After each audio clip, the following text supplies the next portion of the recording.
Hello, amazing moms. Today I greet you with both joy and concern. In addition to Cheslie Kryst, Ian Alexander Jr., and countless others, today it was released by family members of 16-year-old Toddlers and Tiara star Kailia Posey that the cause of her death was suicide. I myself have personally lost 13 close loved ones this year, 2 of which I lost to suicide. This video is dedicated to them. The Amazing Mom TV.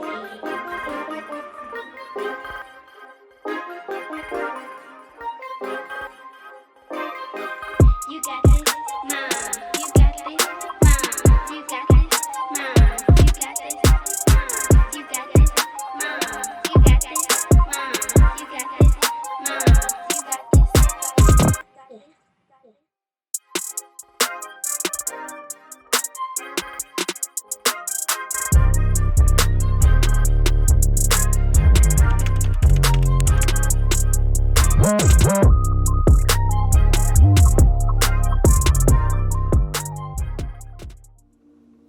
Today's Mompowerment message is simply a soul check for each and every one of you moms, dads, children, whoever may be watching this video. I come to you today as a mom, but also as a mental health therapist for almost 20 years and a spiritual leader. According to the survey of the World Health Organization, almost 7 million people attempt suicide every year. According to the World Population Review per the CDC, as of February 2022 in the U.S. alone, 47,467 people have lost their lives to suicide. And at the time that I reviewed this research, that was only 51 days into the new year. Perhaps there is a new pandemic that is hidden in plain sight. When we look at society today, there is just so much to take in, both good and not so good. And I don't have to name anything specifically because you already know the information that's out there.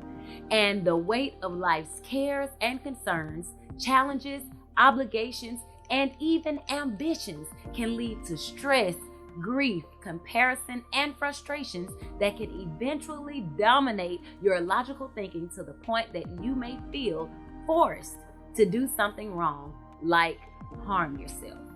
There are also more complex mental health factors that could lead to a person ending or wanting to end their own lives, with the most apparent one being clinical depression, which we also refer to as MDD or major depression disorder, that is brought on by either physical changes in the brain, changes in the brain chemistry, hormones, substance abuse, or even inherited traits from family members who have battled depression before you.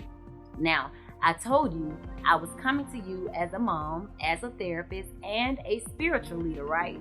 Because as we can see from the suicide stats, the world's way just ain't working.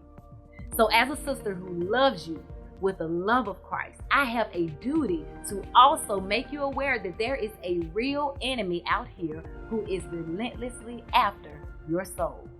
It is his primary objective to pressure you and put his weight upon you. Ephesians 6 reminds us that it's not flesh and blood that we wrestle with. And you know how in a wrestling match, you have two people just bumping and pressing their weight around on each other. Well, that's Satan's tactic against you, against us, all the time. And he presses his weight up against us in the areas of our thoughts, our emotions, our decision making, and our physical health and well-being.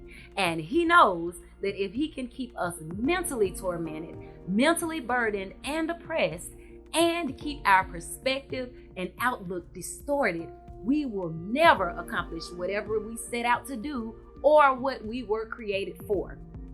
So today, it's pertinent that we take out time for an internal soul check. And I want to make sure that you have a clear understanding of what we're tapping into here. So we must first answer the question, what is the soul? Society has caused us to become quite desensitized with this term, or this part of our being, as there's a lot of talk out there about the soul. Aretha Franklin is referred to as the Queen of Soul. James Brown is considered the godfather of soul. Shortstop Derek Jeter was given the title Soul of the Yankees. Kid Rock wrote the song Rebel Soul. Bob Marley wrote the song Soul Rebel. In light of Black history, over 100 years ago, W.E.B. Du Bois called his book about the oppressed humanity of a race the souls of Black folk. Soul power became the name for a sense of dignity and worth in a people who were forced to live with neither dignity nor worth. Soul brother reflects the bond that knits together those persecuted because of skin color. When we speak of love, we refer to that special someone as our soulmate. Now, these names may all serve as metaphors, but the common thread amongst them is that they point to the notion of the soul as that which holds a larger entity together. Our soul is our real life. It is the internal part of us from which everything else derives from. It is the breath that God breathed into mankind, and as His word says, then we became living souls. Your soul is made up of three components: your mind, your will, and your emotions, and the soul is the ultimate reality of who you are despite your circumstances or your context. So your soul can be all right even when everything in your world is going wrong. If your soul is healthy, no external circumstance can destroy your life. I'm going to say that again. If your soul is healthy, no external circumstance can destroy your life. If your soul is unhealthy, no external circumstance can redeem your life. Because it is possible for you to have a good life and still have a shattered soul. If your soul is unhealthy, you are like a car without a steering wheel, and it doesn't matter how big your car is or how fast you're able to go, because you are still a crash waiting to happen. So again, it's time for a soul check. Unfortunately, we are living in a society where our focus has shifted more towards our outer life as opposed to the health and wholeness of our inner state of being. As our outer world grows larger and busier, our inner world doesn't seem to be growing at all. The world tries to sell us the idea that the more we change or upgrade our outer lives, the more inner fulfillment and gratification we'll feel. But do not be deceived. What many of us fail to realize is that the very busyness and complexity of this outer world only distracts us and keeps our focus off of the part of us that really matters, our soul. In today's society, the word soul has been replaced with the word self, and they are not the same thing. Ironically, the more we focus on ourselves, the more we actually neglect our souls. Self is a standalone, do-it-yourself mentality, while the soul reminds us that we were not made for ourselves. And let me just say this. I don't care how sad, how small and insignificant, or how lonely and isolated you may feel. If you made the decision to leave this earth, there is always someone left behind, whether you know who they are or not, who will hurt and who will miss you and who will be absolutely devastated that you are no longer here. The unbearable pain that you carry doesn't go away after you leave. You just pass the baton of that pain on to those you've left behind. So my prayer for all who are watching this video is that you will have the courage to search out your relationships and discover who those people are, and that God will reveal to you those who love and care about you right now. Again, self is a standalone, do-it-yourself mentality, while the soul reminds us that we were not made for ourselves. The desperate need of your soul is not for intelligence, nor talent, nor excitement, but depth. Your soul is the deepest part of you, and believe it or not, your soul lives in conscious awareness of eternity, not simply today.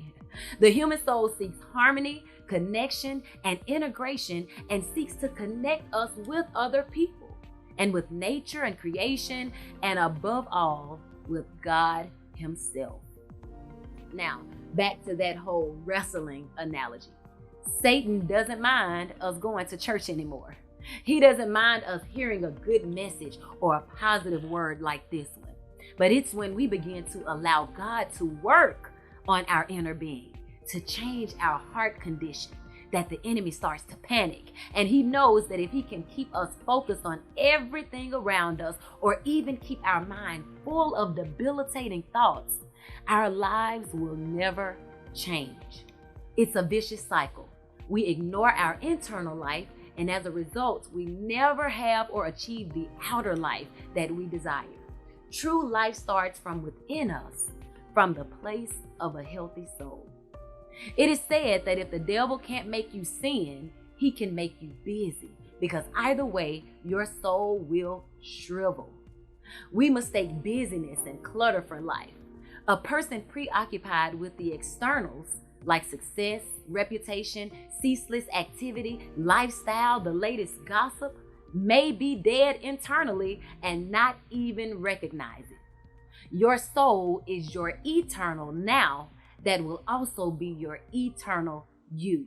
Your soul is not just something that lives on after your body dies. It is the most important thing about you even right now. It is your life. And I'm here today to remind you to take a step back from all of the externals and to evaluate and reflect on the state of your real life, your soul. It is time for a soul check. You will know that your soul is healthy when there is complete harmony between your mind, that's your thoughts, your feelings, emotions, values, and your conscience, your will, your intentions, your body, your face, your body language, and your actions, as well as God's intent for your life. When you become fully connected with other people in life and fully connected with God, it is then and only then that you have a healthy soul.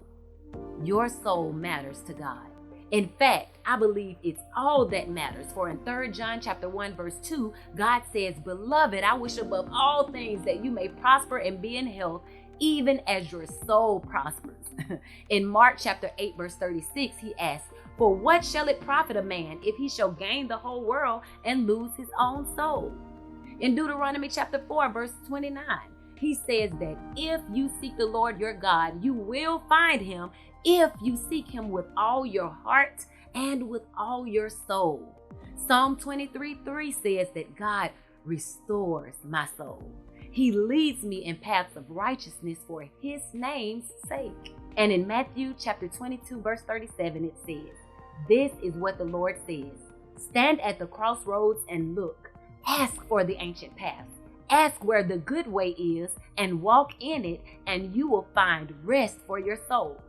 But you said, we will not walk in it." God created the world and everything in it for us to enjoy, so that our souls could thrive and be joyful and be at peace. God cares about the state of your mind, your thoughts, and your concerns. He cares about your will and your intentions, that they fall in line with his intentions for creating us, which are all good, by the way.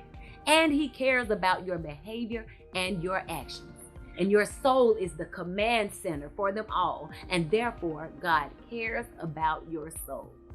This world does not teach us to pay attention to what really matters. We circulate resumes that document what we've accomplished and not who we've become.